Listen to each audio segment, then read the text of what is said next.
Hey out there, this is Buzz with the Survival Buzz. So I'm sitting in on an on-site today doing security.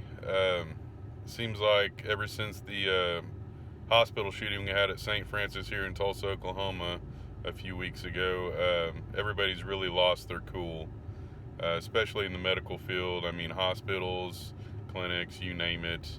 Um, Everybody's on edge, especially the doctors. I don't know if they think they have that much power or if they really feel like they've hurt that many people, but mainly doctors around here are really flipping their lid on this. But some businesses too. The place that I normally work, which is kind of a county building, um, all of a sudden people are interested in knowing how our equipment works. They want to know how our metal detector works and the things that x-rays we send things through bags and stuff like that. They want to know how that works, and they just seem more interested, I guess, and concerned, when the reality of it is those same people that are so concerned that some criminal is going to come in with a firearm or a weapon into a highly secure building with metal detectors and multiple security guards. The odds of them being killed in that situation are a lot less than them when they walk out at lunch every day and beat the street to go pick up food for lunch. They don't think twice about that. They don't think anybody's going to hurt them out in the street. So yeah, there's been this really big boom, at least in my career right now, doing armed security of people that are at a panic with all the mass shootings and things going on. And like I said, here in Tulsa, it was a hospital, so anything to do with the medical field, especially, people are just freaking out. Um, which really, I mean, this is why I'm always preaching about protecting yourself. This is why I'm always preaching about the Second Amendment and how it's so important that we don't give our rights up to those firearms and things to protect ourselves. Because at the end of the day, you're in charge of your own destiny, and you're in charge. Well, I say your own destiny. There is God in the equation, but for the most part, things that are within your power. Sorry, my throat's going out there. Things that are in your power, you should do everything in your power to exercise the right to protect yourself and your family and just, people around you. It doesn't have to be a loved one or a friend.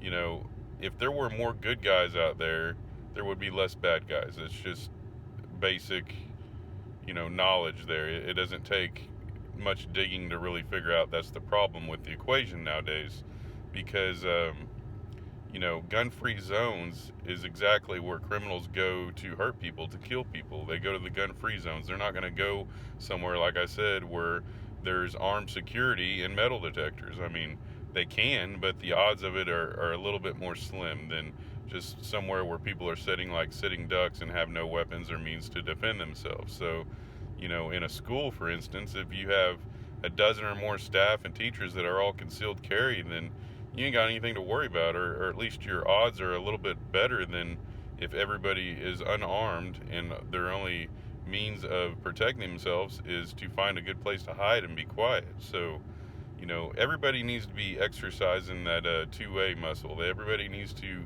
get on board with this protecting yourselves, because let me tell you, this whole left crap agenda, I'm here to tell you, those same people that are trying to disarm you are the same people that are surrounded by armed security, day in and day out.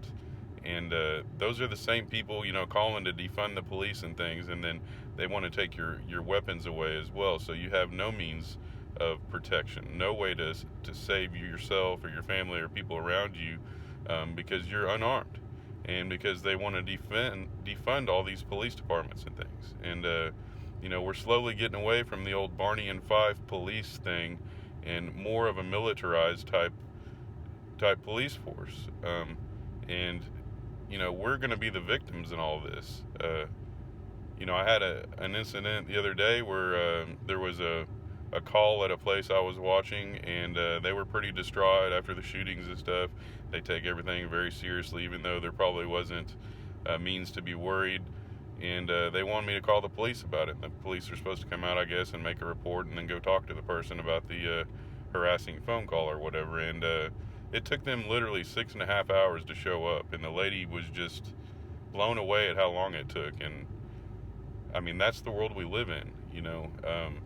You're lucky if somebody does show up if there's an emergency. So everybody should be exercising that right, and especially right now, while you still have the opportunity to go out and get those items, you should be doing it, because at the end of the day, nobody's coming to save you. It's up to you to protect yourself. So I will catch you guys on the flip side. Later.